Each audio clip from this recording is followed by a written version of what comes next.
Today was a very prestigious day in the county of Los Angeles. Randy, it was the Woman of the Year Awards. What a wonderful day it was, where the LA County Board of Supervisors comes together to nominate the women that they think really changed the face of Los Angeles County. And as an added bonus, the woman that puts on the Woman of the Year Awards gets to do her own award, the President's Award, the highest honor. And that award went to Barbara Ferrer. And when giving out her incredible speech, talking about how great the Board of Supervisors was, she declared COVID was over and took her mask off. That has come together with compassion and skill to take care of each other. Oh, yeah, I can take this off. Joining us to talk about this is a woman who was there at the ceremony.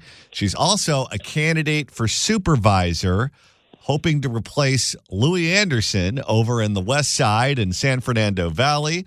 You can get her online at superroxanne.com. Roxanne Hoge, candidate for supervisor. Welcome.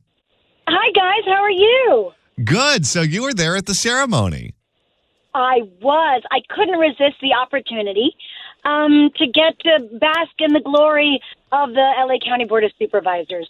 Now set the stage. I'm picturing a red carpet. I'm picturing gowns. I'm picturing professional hair and makeup. What do we have going on at this ceremony? Hard to tell because most people were masked. So maybe they had professionally done makeup. Couldn't tell. But it was in a lovely hotel ballroom. And upon entry, of course, there was just a huge table of offerings to the gods of printed masks, which you can imagine that the dyes in your face would not maybe be so healthy, and wipes and sanitizer, because we all know fomites are a thing. Wait, no, they're not. Then you went in and it was this standard, get your rubber chicken ticket and bid on some sort of silent auction item and take a photo next to a photo of Barbara Ferrer, which I got to do. Now, did they offer Barbara Ferrer up for photos to actually have a picture with in person, or just the photo of Barbara Ferrer? When I got in, Sheila Kuehl and Barbara Ferrer were right next to me, and I was, of course, barefaced, and instantly they disappeared. I don't know where they went to, so I didn't get the chance. So there was no grand entrance by Barbara Ferrer. She just came in like any regular person. But, honey, when I tell you it was a rock star reception, I do not exaggerate. When they said her name and what exemplary work they were honoring her for, everyone except me stood and applauded her wildly. Now, what was the reaction when she took her mask off during her acceptance speech?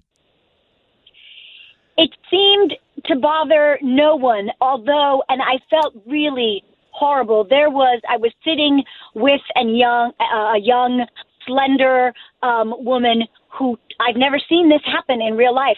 She masked up between bites.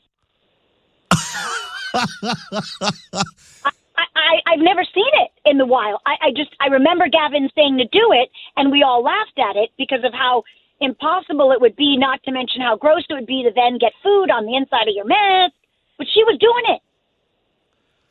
Now, sometimes people look different in person than they do on TV.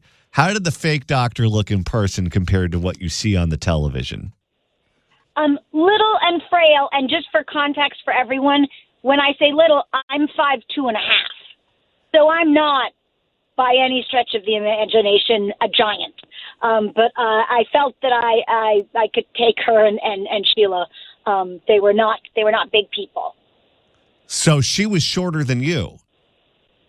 I did have heels on. She was in flats. Yeah. She was shorter than me. Wait a minute. She wasn't wearing heels. She's winning an award at a prestigious ceremony like this. She should be in heels. The best part was that when the UCLA people came up, all from public health, DEIJ, diversity, equity, inclusion, and justice, to honor her at the beginning, everyone was double masked. And in that world, she is a rock star. Absolutely. By the way, again, for context, so everyone stood up and gave her a standing ovation during the pledge and the American the Pledge of Allegiance and the American anthem. Not everyone stood. Pointedly, some number of people sat. Now, how did they distribute the tickets for this event? That you could just go onto the Board of Supervisors website and log in and choose to pay your $100. And I thought it was worth it. It was definitely worth it. Are you kidding me? Was there open bar? Yep. There was. I didn't get to see the open bar. I mean, I don't want to say that they knew who I was, but I heard that they knew who I was, and I was seated as close to the kitchen or the exit as a person could be. Now, with the Academy Awards, if you're a below-the-line person, they give those awards out in the middle of the day. You don't get to receive your award in prime time. I wonder if they did the same thing at this award ceremony, where the lesser winners got their awards at a different time. Oh, no, they're still going. Look, there were some amazing women like Beatrice Porto from Portos, and the woman that who was honored by Catherine Barger.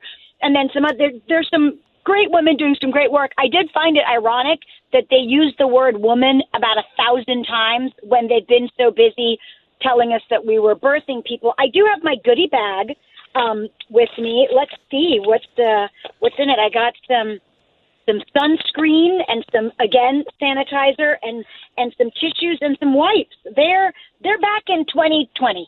They are not moving forward. There has to be a mask in there, too.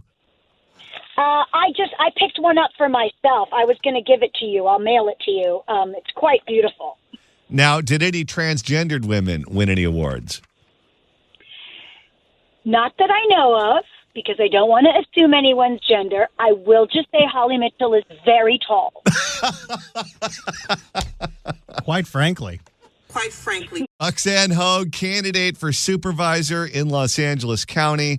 If you live in the west side, the San Fernando Valley, that part of LA County, Roxanne is running in that district. If you want more information on her candidacy, you can get that online at superroxanne.com, and you can follow her on Twitter at Roxanne Hoge. Roxanne, thanks so much for stopping by. Thanks, guys. Have a good one.